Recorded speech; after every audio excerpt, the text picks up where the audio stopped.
self-made millionaire Steve Siebold says anyone can hit life's jackpot. Steve Siebold is a world-class expert on mental toughness training for increasing sales, developing people, and managing change. He's a best-selling author and popular television interview guest on mental toughness for building wealth, getting fit, and excelling in sports. How does a rich person look at money? What do they see? They see lots of it.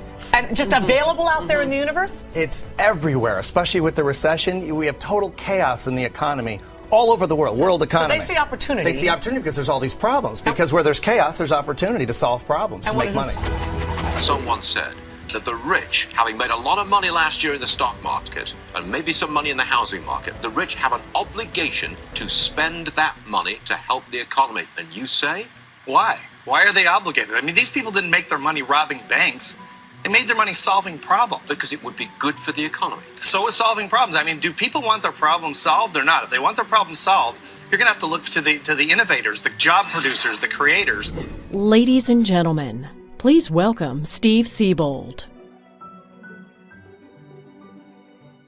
Hey everyone, it's Steve Siebold. Welcome to the Personal Development Podcast. I'm really excited today to have a very special guest I've known for, at least 25 years, Chris Igwe from Paris, France, or as he says, he corrects me, and it's France, not France. We say France over here. But Chris is the author of a new book called Breaking Down Barriers, which I totally, wholeheartedly recommend. You can get it on Amazon. If you're in the personal development space, and if you're watching this podcast, you probably are, get this book, study this book. This man, well, I'll read you the subtitle of the book is My Journey from a Small African Village to the World Stage. And this book basically tells the story and how he did it, how he became an international executive. And I've been wanting to interview him for some time now, and I'm really excited about this. So I can introduce Chris because I've known him for a long time, but I want you to get a full picture of who this gentleman is and why I wanted him on the show and why I want you to read this book, because he is an important figure around the world. And so I'm going to read this right from the actual book, about the author from the book. Chris Igwe is a world-renowned figure and global thought leader. He's an expert in global retail and retail real estate, which includes shopping centers, outlet villages, and city high streets. He's traveled extensively, gathering and sharing insights and knowledge. As founder and president of boutique retail advisory firm, Chris Igwe International, and co-founder and managing partner of More or Less, he has clients from many parts of the world who he has advised on strategy, expansion, and portfolio management. His retail clients have included Seven for All Mankind, Disney, Fossil, Gap, Michael Kors, Nike, these small little companies right around the world, Swarovski, Sunglass Hut, and Tumi, my favorite luggage. His landlord clients have included Apsis, Euro Disney, Inter IKEA, Sone Sierra, Unibail Rodamco, and Value Retail. Chris is also managing director of Carine August, a French luxury leather handbag and accessories designer brand. Chris is multilingual. He speaks English, French, and German. I can barely speak English, but, with the residual recollection of Dutch. Born and raised in Nigeria, Chris has since lived in England, Switzerland, Scotland, the Netherlands, and France. As I said, he gets around. Chris is highly sought after as an international keynote speaker, lecturer, and trainer, and master of ceremonies. And that's where I met him years ago in London, I think in 1990-something, when he was speaking. He has a highly acclaimed industry podcast series called Global Voice of Retail, where he interviews CEOs of big companies.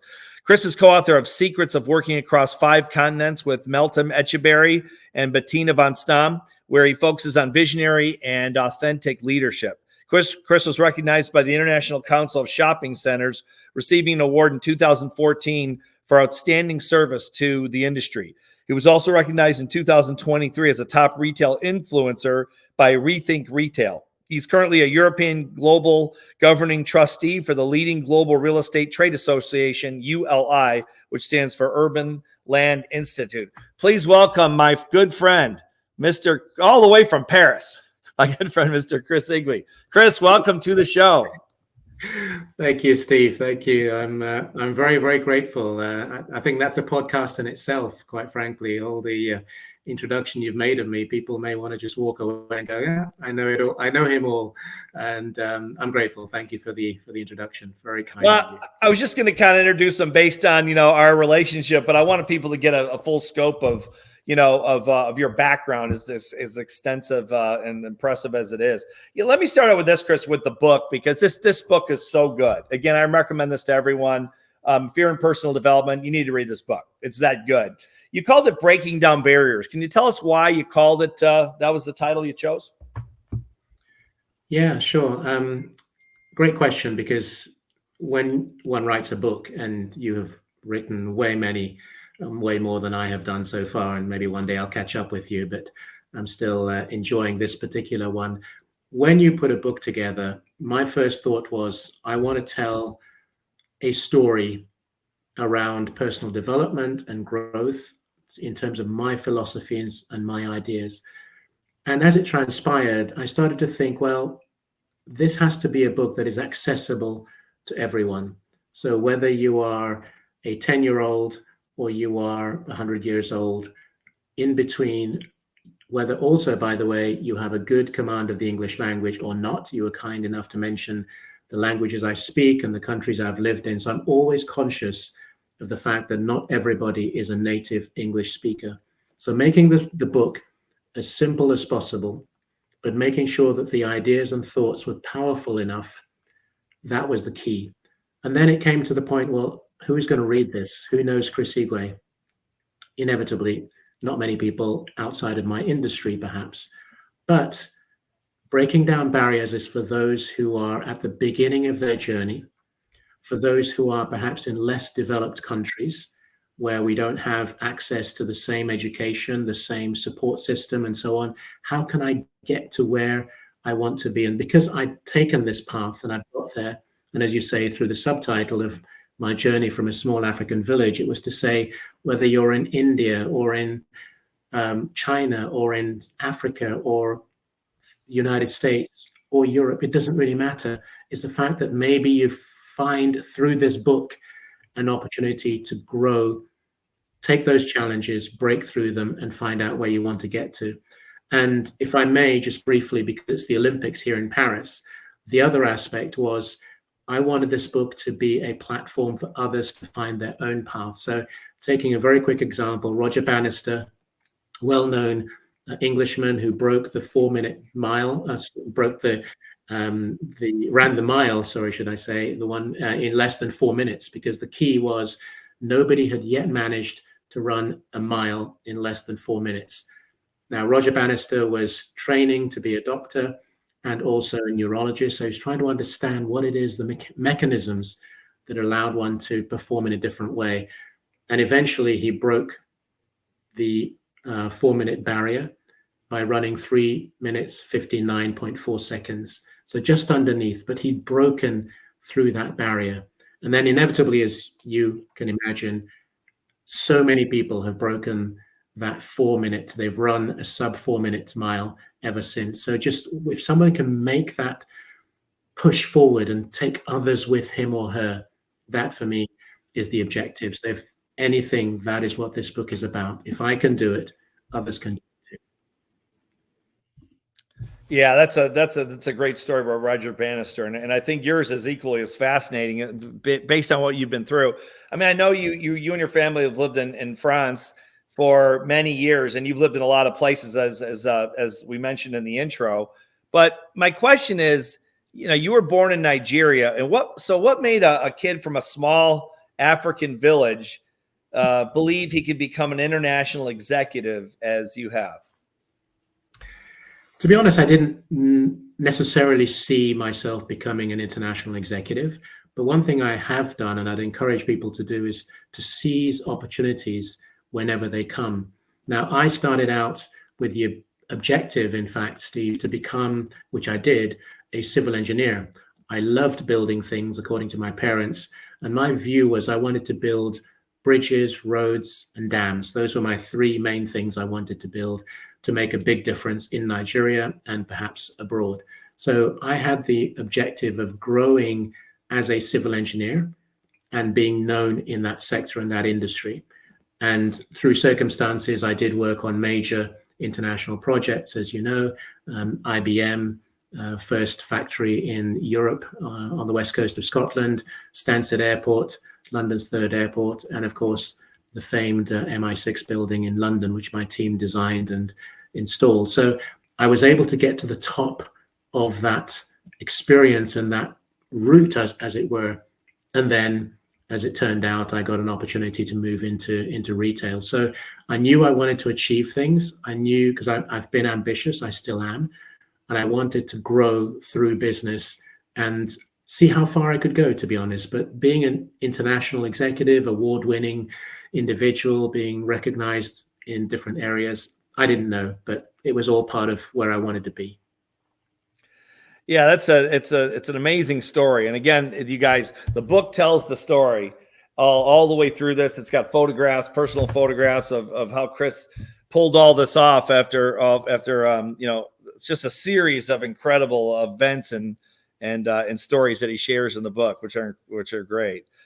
You know, one of the things you talk about, it's actually in chapter 1, is investing in yourself. And, you know, I think a lot of people probably watching this, Chris, have heard that. We've all heard say, invest in yourself, like, you know, buying books like this and, you know, anything you can to invest in your own success. But why? I think people understand probably why they should. But what about people that say, you know, I just can't afford to invest in myself? What do you say to those people? This may sound rather a cliche, Steve, but I would say, especially today, you cannot afford not to invest in yourself. Okay, that's a double negative, but you must invest in yourself. You cannot afford, if you flip it the other way, you can't afford to not invest. And the reason is, we live in a world which the competition for jobs, for positions, for anything, social media, how do you rise above the parapet and distinguish yourself and be seen as someone different, or to get that job which everybody wants? How do you position yourself as being different compared to others? Now, on the one hand, it's about your mindset, it's about your head, it's about how you see yourself, but there's many other features as to how you develop that. So you can't afford to sit there and say, I don't have the financial means. When I started out on this journey, and I did this exercise a long time ago, my first 15 years, I spent the high 6 figures, a big investment, but I have no regrets in doing it. Between the seminars, the courses, the training programs, the travel to different countries, sitting at the feet of great masters, you've got to learn, you've got to absorb all this, because there's no other way, there's no shortcut. And so if someone says, I can't afford to do it, I would challenge them and say, whatever it takes, go find the money, go find the means, and go for it, because it'll distinguish you from everybody else in the race, because you want to stand out. And it's so much more difficult today to stand out if you don't have something unique that you are offering. Yeah, I couldn't agree more. I mean, if you're looking for uncommon success, such as the success you've experienced, I don't know how you can invest in yourself. I mean, how you have to do it. As you said, there's no shortcuts. You know, one of the things you talk about in chapter 15 that I really love, and I completely agree with you, is traveling to, you know, encouraging people to discover the world. I think there's so much education in travel, and you've traveled so much. What is living, and I know you've lived in multiple countries, so what is living in multiple countries taught you about life and success? I think one of the biggest things that it's taught, to be honest, Steve, is that there's a big world out there. we tend to think, you know, we are where we live, our home, our community, and this is maybe an exaggeration, but it's the center of the universe. But I know many people who have not left their town or city ever in their life, let alone their children.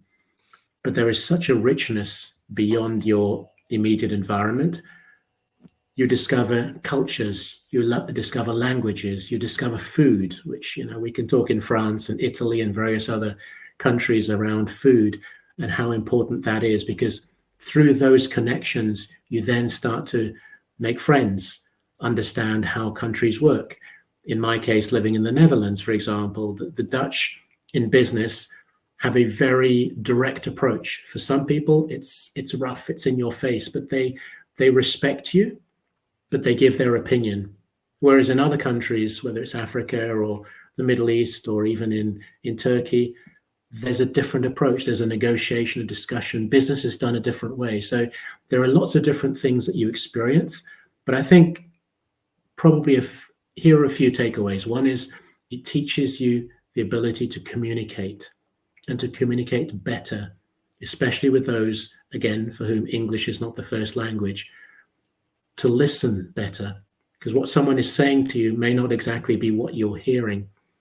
And then that community spirit of just saying, I come to you because I don't know your culture, your language, your customs, as it were, and how can I work through to understand you better? And then you create a bridge between both your cultures. So there are many different things that living abroad does, but the ability to communicate better, to listen better, to understand, and to make amazing friends who travel with you throughout your life have got to be some of the most amazing things.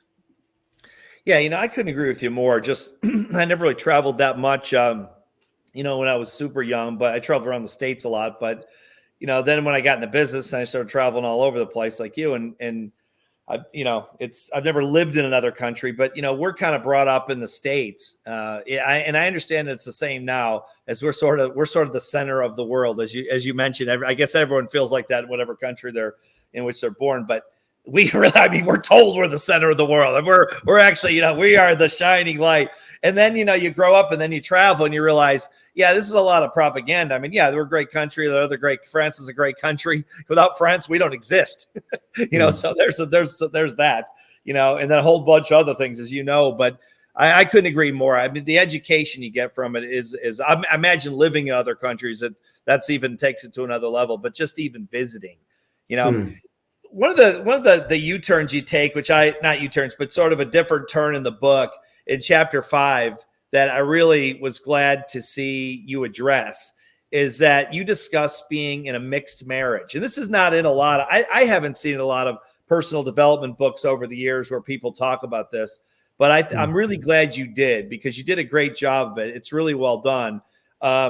Even with France being as socially progressive as it is, far more than the United States, as you well know, I think we're going backwards. As a matter of fact, we're managing to go backwards, but that is what it is.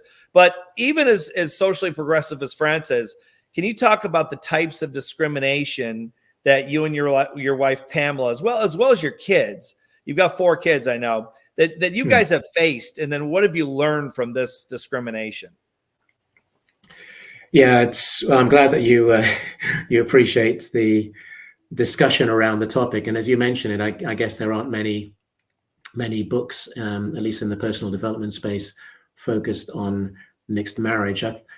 One aspect that is really important is, as you rightly said, it's a family thing in our case. I mean, if we didn't have children, then the perspective might be slightly different. But you see through their own eyes how they are being treated as coffee-colored children, if you like, but with hair that is from my side, from Nigeria. And as one example, when the kids were at school and they'd have their hair pulled, and then because it's painful, they would pull the hair of the other child that was pulling theirs. Now, that might sound trivial, but what it creates is this tension that starts at a young age already, and then it goes into adulthood.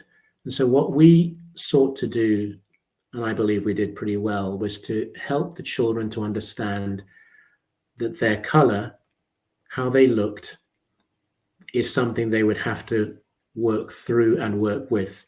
So we spent a lot of time talking with them to make sure they were aware of what they were likely to face and how to face it and come through the other side.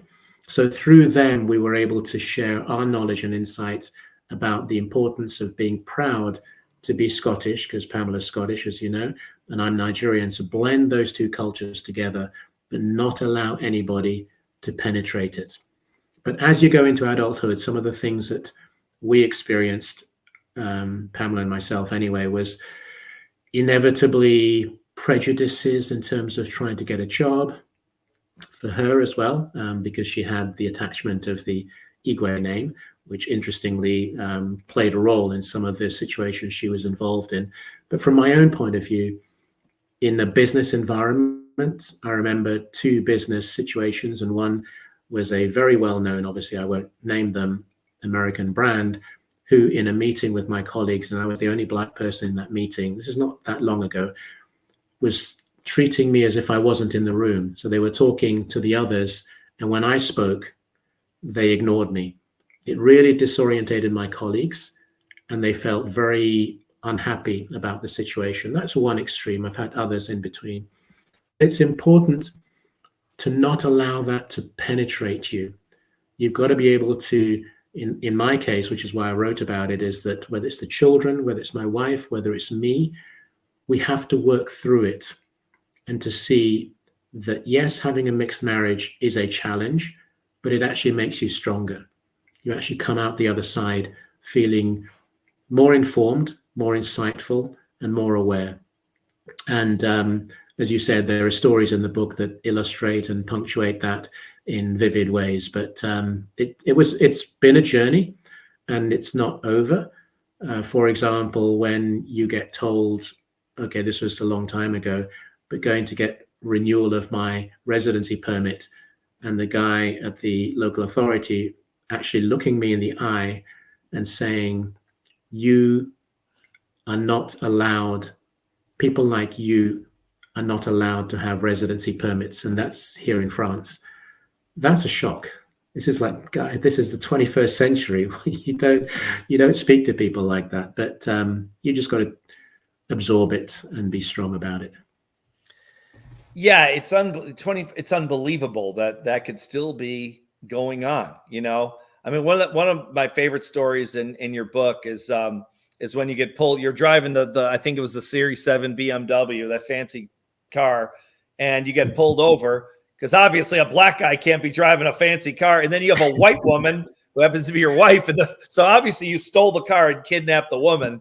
Exactly. I mean, obviously, I mean, you know, we're laughing because you know we both know the story. That, you know, you lived it obviously. But you've told me the story many times, and you know, but it's horrible. I mean, it's a terrible thing. That it's just that it still goes on. I know that was a while ago, but you know that all this crazy discrimination still goes on, and it goes on here too. It goes on everywhere, but. Hopefully at some point, Chris, the world will grow up. I don't know. I'm not sure I'm betting on it. We're supposed to in personal development. We're supposed to be hopeful about that, but I don't know. We'll see what happens, I guess. We'll hope for the best, for sure. You know, you've been a world-class mentor to so many successful people in the retail space. And in chapter 44, you introduce and recommend a concept. I thought this is very interesting. You call it reverse mentoring.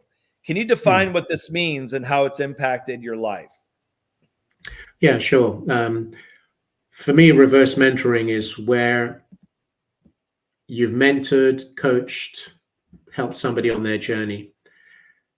And fortuitously or by design or by searching them out, they then become your mentor in a certain situation. And so to give you one, maybe two examples, if someone has a skill or a knowledge, and let's take someone who's younger than you, it generally works that way. So somebody who is younger, more experienced in something, and you don't have that level of skill or knowledge, you ask that person if they can mentor you in that area so that you can acquire that skill.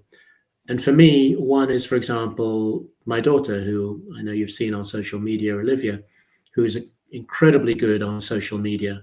Now, as you and I are, we're very present on social media, and I do a lot of things myself, so I know my way around. But there are times when I need her insight, her positioning on something, her challenging me, and she'll tell me sometimes things, you can't do it that way, Dad. This is not right. This is wrong. So she is becoming my mentor. So I've spent time helping her in her own growth, but now she's extremely specialized and knowledgeable in social media on all the platforms. She's incredibly good, and she coaches, mentors me, and points me in the right direction. So that kind of reverse mentoring, I think is critically important. And another quick example, which I think is amusing as well, is when I was working for a very big company.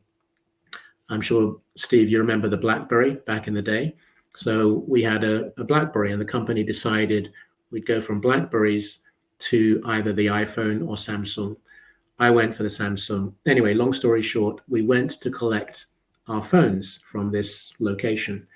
And you could see all these executives in suits and everything else struggling to sort out their telephone.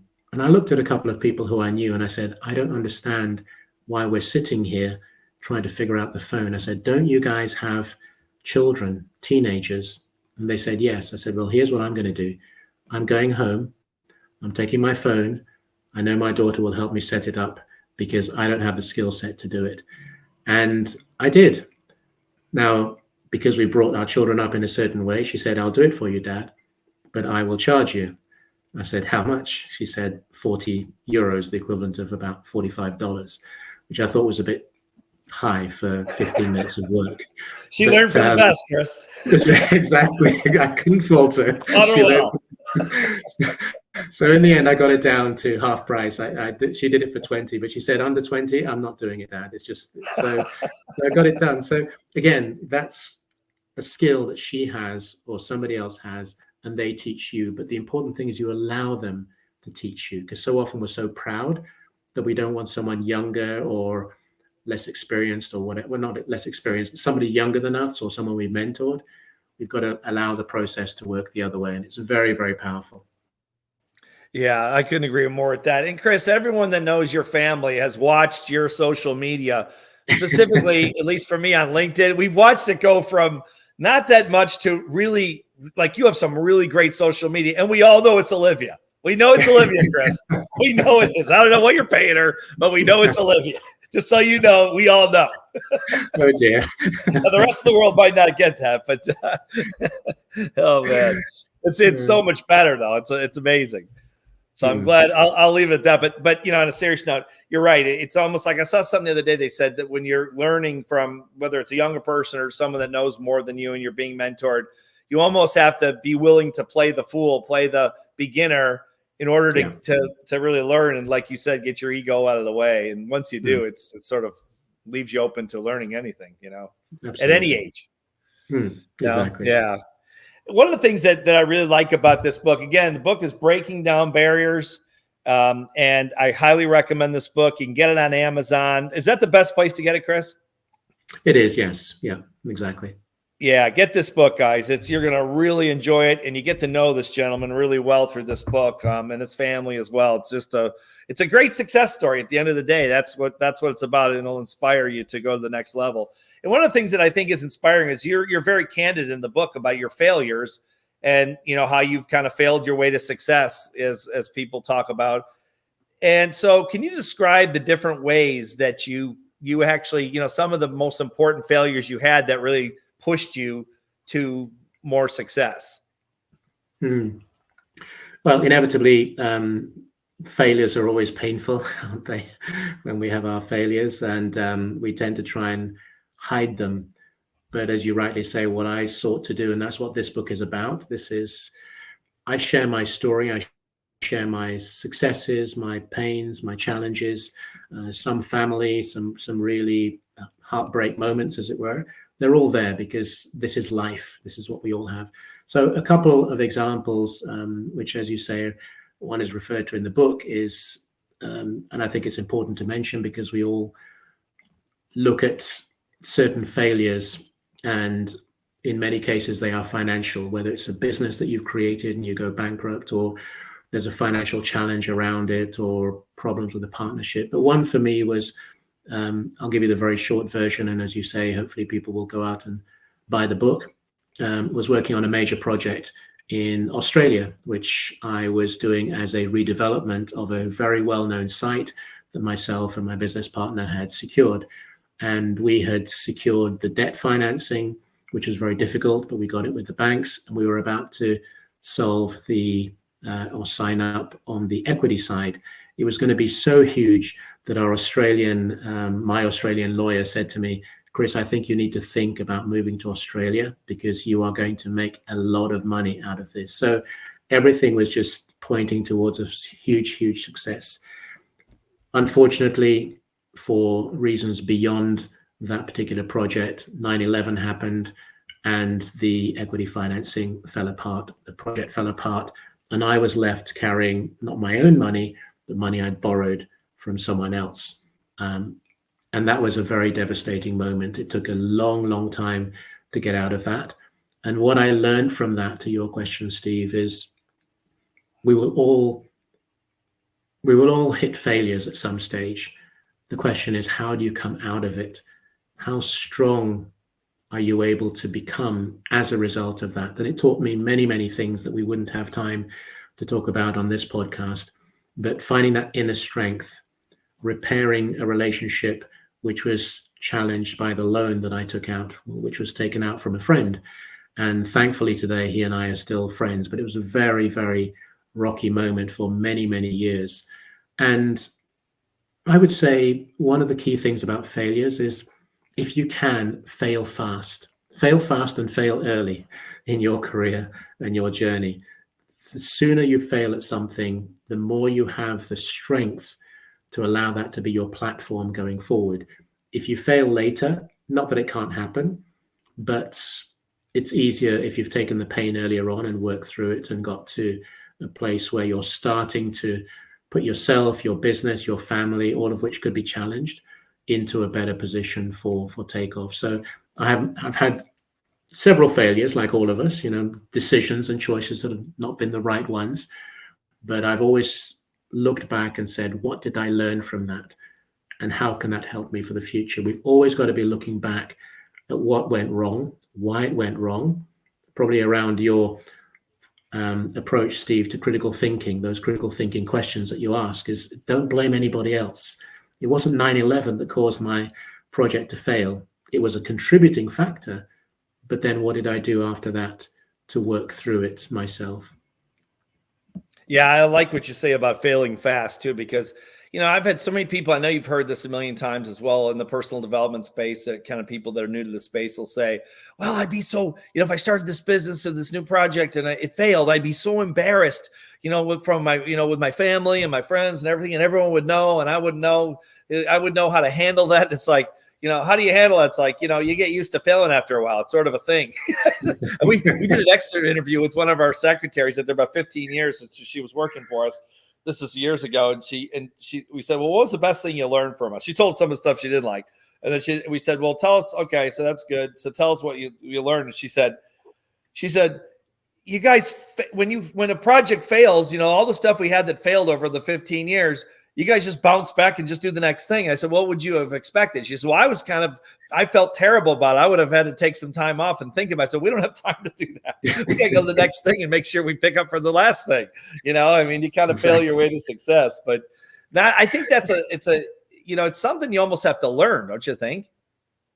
You do need to learn it. And you need to take it. And I know, those people who know me and they just say, I don't know how you bounce from, as you just said there, from this situation to that, and this happened. Those who know some of my challenges or failures, although I think that I prefer to call them, what I've learned, so my learnings. But you can't let it. You can't sit there and say, I'm not getting out of bed today. Just like, no, next day, okay, what are we going to get in the boxing ring and do, or which mountain do I have to climb, and just get that excitement, because it gives you energy after a while when it doesn't keep you down. What doesn't keep you down means you can always get up. And each time you get up, how much faster do you get up? That's the thing. Okay, you're down, but boom, you're right back up.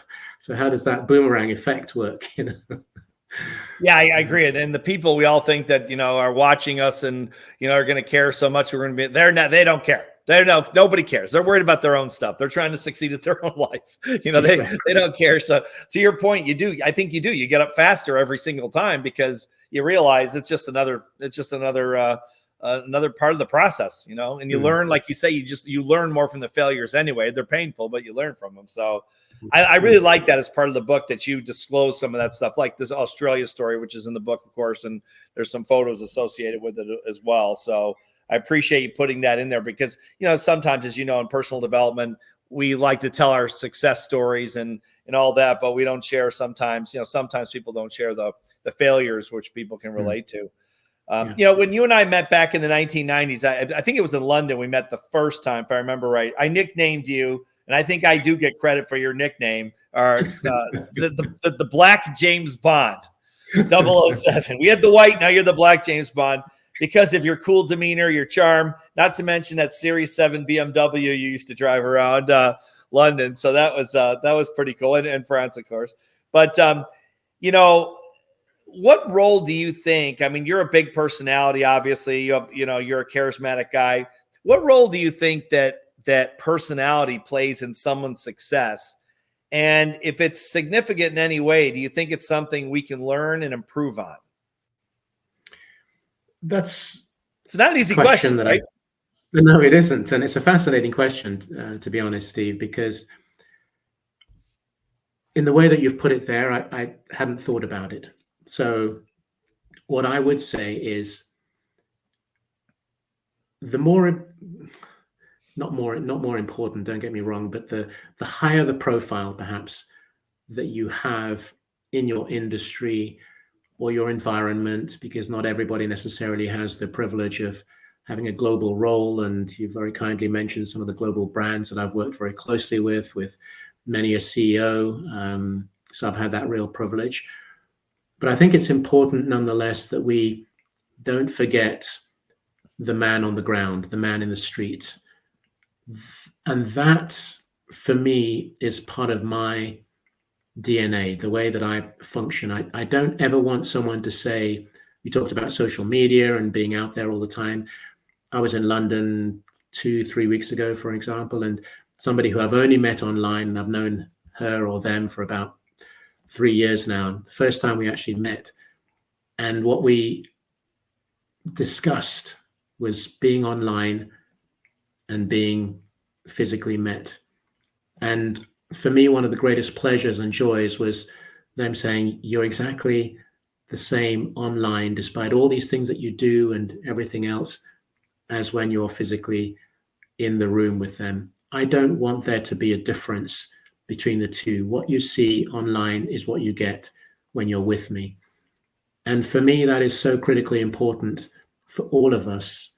And I look, again, going back to the Olympics, which is on right now in Paris, and I've always been a keen observer of people, Steve. So even when I was at university, I'd hit the dance floor, but after a while, I'd just sit back, stop dancing, and I just want to see how people act, interact, and the interplay that happens, because it's helped me over the years observe people's behavior.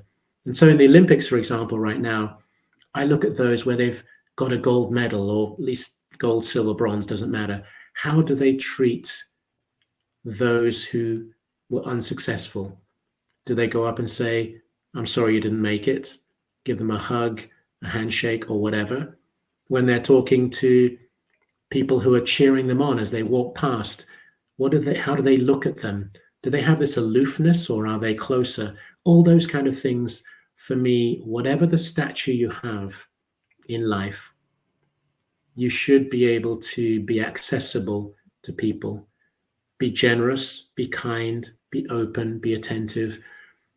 As you know, with the International Association of Personal Development, one of your key things is showing people that you care.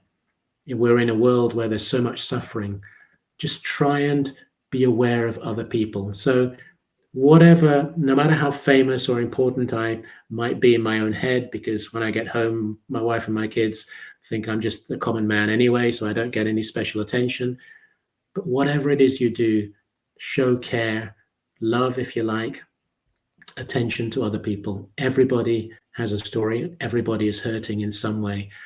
And finally, I'll wrap up by saying one thing which I try and do as best I can is when someone reaches out to me and says, either through LinkedIn or if they know how to reach me, have you got half an hour? I'm in changing jobs, or I'm struggling around something, free of charge. I don't want everybody to do it. Obviously, I don't have enough time for it, but I'll just, once in a while, I'll just say, yeah, give me a call. Let's set something up. And so that's what it's about. It's just being you wherever you are, that's the key to, I think, helping others, and maybe if I see myself up here, putting my hand down and saying, let me help you up, helping other people up on their journey as well. Sure. Yeah, no, that makes a lot of sense. One of the things, you talk about in kind of relation to this, and it was chapter 19, I believe, you encourage the readers to laugh at themselves. How has humor impacted your success as well as your happiness in life? Well, firstly, Steve, I enjoy laughing at myself. I mean, that kind of sounds crazy, I guess, to laugh at yourself, but I've learned to do it. Basically, the mistakes that I've made. You are the Black James Bond. I am. Still to this day, 25 years later, I still call you. You are. I labeled you 25 years ago. I think it was correct. I think it's pretty much on track. You still driving the Series 7, or you got a new one, or what? No, I've given up. I've decided, a bit like you. When you get to a certain age, who needs fast cars anymore? I mean, I take Uber. It's cheaper. But to that point, by the way, you need to get me a role in the as the future Black James Bond. You know that I'm still working. Exactly. I'm working on it now. I'm working on that. That's my first priority. I'm doing.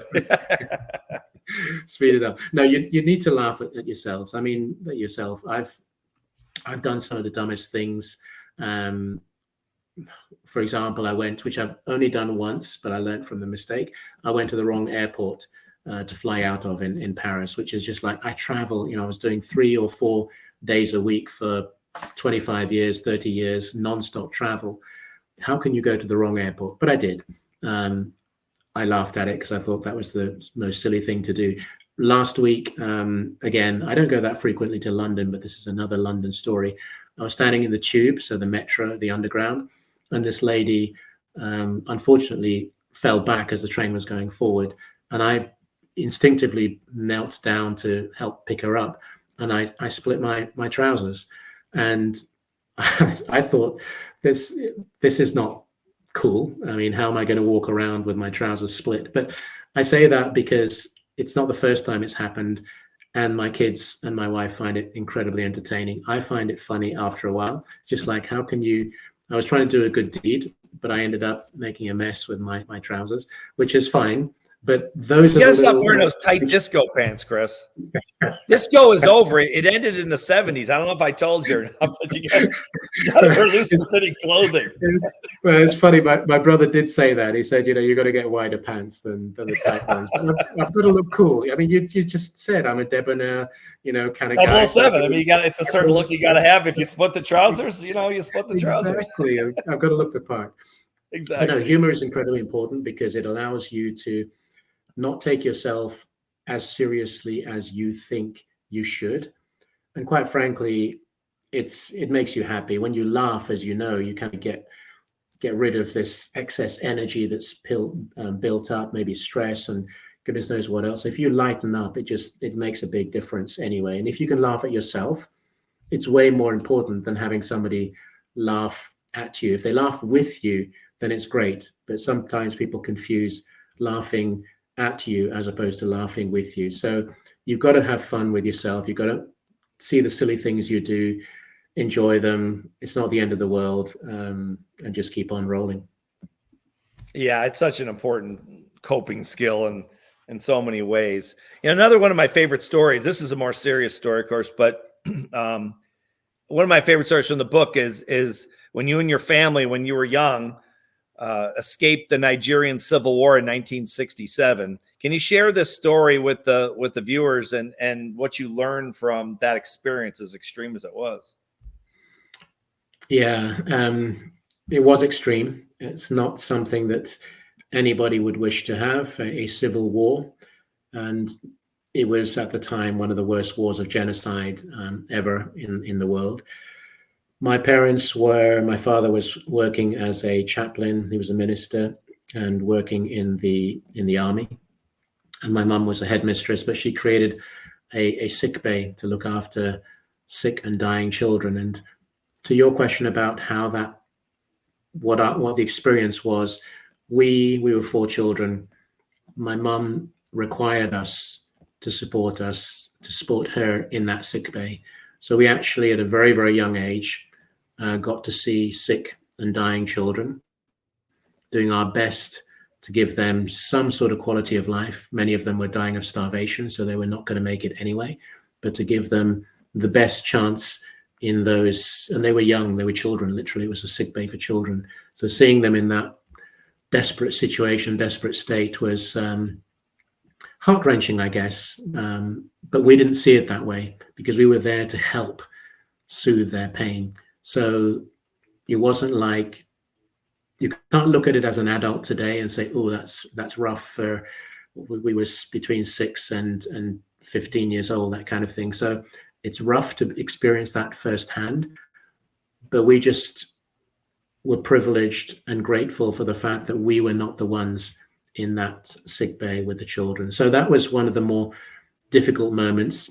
And then when we did leave shortly after the war was ending, we moved to England and were taken care of by the church. We literally lost everything in the war. So we got to England with literally just the shirts on our back and had to spend the next few months getting our life back together as the 6 of us, my 4 children and my parents, shared a room together. What did it teach us? It taught many, many things, a multitude of things you'd struggle to understand. But one of the biggest things, and I've brought it or transferred it, as it were, to my family, is the importance of family. And that is so critical today. We don't cherish our families enough. But when you almost lose your family, or when you realize that we could have been orphans because the fighter bombers were going over our village, which was not too far away from the main town. So we saw the fighters flying over and the bombs dropping and everything else. So you live it and you experience it in a very raw fashion. So when you finally get out of the country and you start to rebuild your life, you are grateful for the fact that the family is still together. And because we're Christians, then we're grateful to God for that. So a lot of different things that we learned, very emotional, emotive, very strong. Didn't know if our parents would ever come back. Each day they left the house, we didn't know if we'd see them again.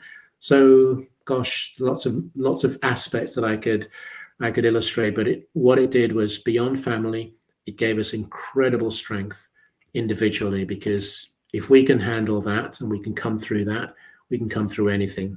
So going back to the point we discussed earlier about failures and so on, that's nothing compared to what you see with your own eyes of the human condition, how we treat each other, and the pain and suffering that we cause in those sort of environments you can't describe it. I'll bet. Yeah. It's an extreme experience to have, especially as a young person growing up. I can't imagine, but it's in the book. It's great. It is a great story for sure. In chapter 28, you suggest that readers should be aware of the negative impact of what you call unconscious bias. Can you explain what you mean and how it impacted your life? Yeah, unconscious bias is similar to some of the things I touched on with mixed marriage, but essentially unconscious bias is where either from an inheritance, as it were, so you inherit a behavior and a belief pattern, or you actually acquire it by virtue of the environment that you're in.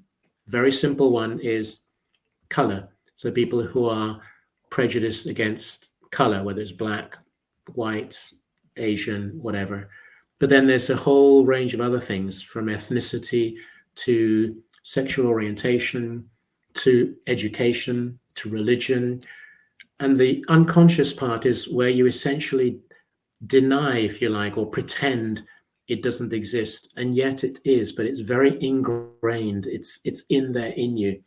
And to the extent, for example, with the car that you talked about before, where I was pulled over in the car, and despite someone saying to you, this is not about you being black, it's about you driving a very smart car, you're looking really good in it, but we're not sure that it's legitimate and you're legitimate, you could be doing something you're not supposed to be doing.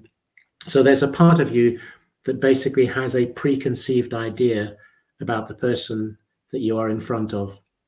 And that's, excuse me. And that's where the unconscious bias piece comes in.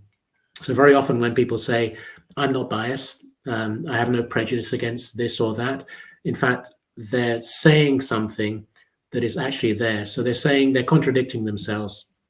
And so what I wanted to illustrate in that particular section was be aware of how you approach certain subjects which are highly sensitive. Like I say, color, ethnicity, language, and so on and so forth. It's so important because we forget it. Yes, it blows up and becomes much more overt, but very often it's just beneath the surface, and we need to get ahead of it. Excuse me. Yeah, it's so true. I notice that as I get older too. I get in a situation sometimes, and I've got that. And I'm thinking, I don't really believe this, but it's like, as you say, it's unconscious, and it can really, it makes me think about what Bill Gove used to say, which he'd say success is more of a subtraction process than an additive process. You'd subtract the stuff that gets in our way, like you've been talking about some of the things during this interview, like the unconscious bias, ego, etc. Just different things that cloud our judgment, get in our way. It's amazing. Yeah. One of the things that it's sort of a thread in the book, or as I see it as a thread in the book, is the importance of kindness and generosity. My question is, how have you incorporated kindness and generosity in your life, and how can the rest of us do the same? This is a really important one, Steve. And I think with more and more, just going back to the social media thing, the number of, well, I'll ignore other people for a moment. I'll just say what I do to answer your question is I'm always looking for a way to be positive. It doesn't mean that I agree with what is being said, but it's about how I say it. So choosing our words, how we communicate in a way in which you're conscious of the other person's feelings, because at the end of the day, it's a human being at the other side. So how can you get your point across, be firm, be clear, be direct, but be polite. That's what I'm always looking to do. And social media is a very easy one for all of us. So anybody listening or watching this, start to ask yourself, before you answer something or respond to a comment, how are you going to write it? What are you going to say? What words are you going to use? And then start to have that as a thread in the way in which you behave, not just there on that platform or those platforms, but in anything else that you do. And one thing which I'm grateful that people have always said about me, as you said, one of the books that I co-authored was about visionary and authentic leadership, because I talk a lot about leadership, but I don't just talk about it, I do it.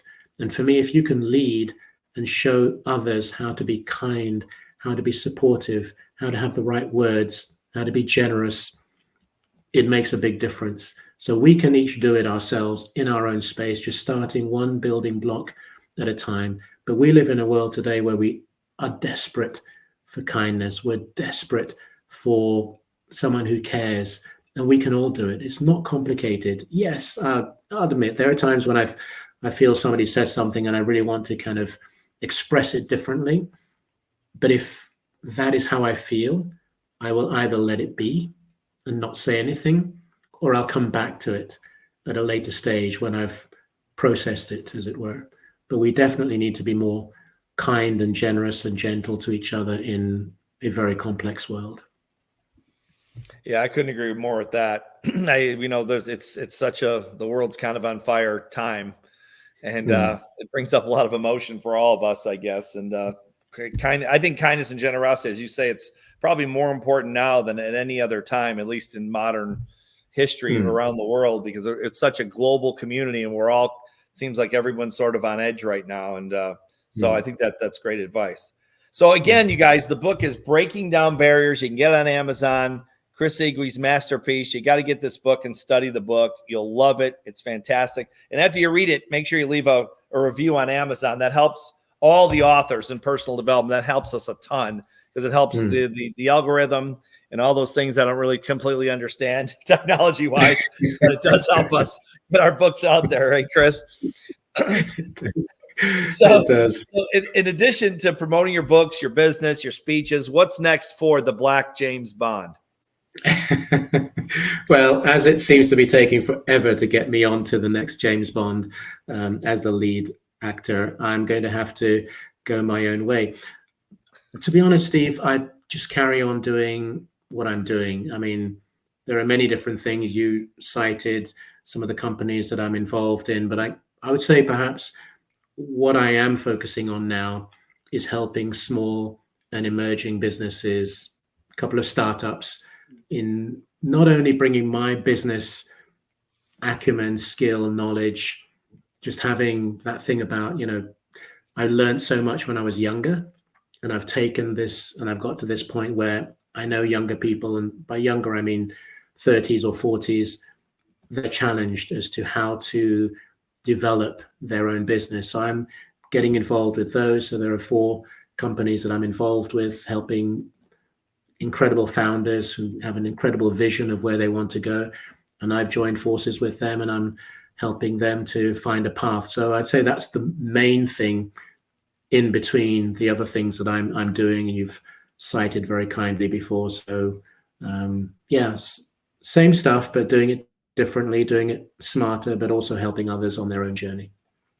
Well, now that you're in your 60s, and I'm about to join you in a few months, unfortunately, it is what it is, Well, have you thought about what you want your legacy to be? Don't feel bad. I'm getting this question in interviews too now, so I'm glad to be the one asking the questions and I'm answering. Like, when did this start? What used to ask me that question? It's always a tough one because it's one of those words, isn't it, Steve? There are a few out there which are bandied around in every form. He's a legend, she's a legend, greatest of all time, and so on. So legacy is for me anyway, and as you rightly said at the very beginning of this call and in between, is I want this book, if legacy is a word that needs to be attached to it, I want this to be a legacy, firstly for my family, so my children, my wife, my brother, sort of the immediate family, as it were. So that's the legacy to begin with. But beyond that, it is to say, how can I continue to take those abilities, those skills that I've acquired? Because I don't think legacy is about now. I think it still progresses. I just have this view that it continues. So it still journeys with you. So there are still things that I need to attach to this legacy piece. But I would say for today's conversation, the legacy piece is the book. As you say, it doesn't chart my life from cradle to here. So anybody going there thinking, what was he like as a baby? You won't see it in there. It's more about the stepping stones, the building blocks of my life that have been critical to help me to get to where I am today. So the legacy is that, a book that is a path for others, a legacy for my children, for all that they have, and my wife, for all that they have contributed so far, and my mum and my dad, who's no longer with us. So those are that's the way I would answer it now. It's a big subject, not an easy one to necessarily answer in a small format, short format, but the book is definitely the building block for that. Yeah, the book definitely takes people through your success journey, which is what it's supposed to be about, and how you've broken down barriers as you titled it. So, Chris, as we wrap up, and again, I appreciate your time. I know it's late in France, and I know the Olympics are going on. It's kind of a crazy time over there, but any final thoughts for our listeners and viewers on what you've learned over a lifetime of success? Now that I think I can answer fairly easily, as it were, because we have to enjoy, and that's what I've done every single day. I run my own business and then businesses and other things I've been involved in. I never have any difficulty getting up and getting ready and going out into the world and doing calls and helping clients and whatever. So my philosophy is just enjoy every single day. The difficult ones, the fantastic ones. Be grateful. Be grateful for everything that comes your way. The good, the not so good, the bad, the ugly, the failures, the successes. You've got to be grateful for all of those. But at the same time, take opportunities. We didn't talk about it today, but again, it's in the book. It's taking risks also. What risks, calculated, of course, can you or should you take? Because they help you get further along to where you want to be. And then I would say, finally, just who are the people around you that you are grateful for that have helped you get to where you are? And Steve, obviously, you and Dawn are one of them, a couple of them, and Bill through the program, the Bill Go Speech Workshop. Who are the people who have helped you to get to where you are? Be grateful for them as well. So there are many. For me, it's around those things. It's just saying I've got to where I am, but not on my own. But at the same time, each challenge has been an opportunity for growth. And I wouldn't change anything that I've done in my own life to get to this point, because they've all been a key part of what I'm doing today. So it's, and I guess to wrap up, I would say I just want to continue to inspire people, Steve. And I know that's one of the words that thankfully, and I'm very grateful and with a lot of humility, people often say and their CEOs, their managing directors, their founders, very senior individuals. And they say, Chris, you're an inspiration. I go, wow, me, little old me? How can I be an inspiration? But apparently I am. So that's what I want to do, is to continue to inspire people to go beyond what they thought was achievable or possible.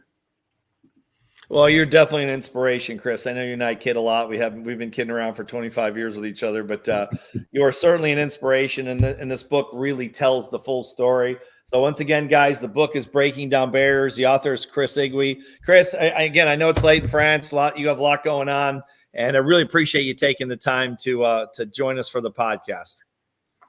I'm very grateful, Steve. And well, you've known me long enough. There's no time. There's no limitation on talking to the great Steve Siebold, first of all, and understanding how we can continue to make changes in this world, because we need to do what we can. So I really appreciate you inviting me on your podcast.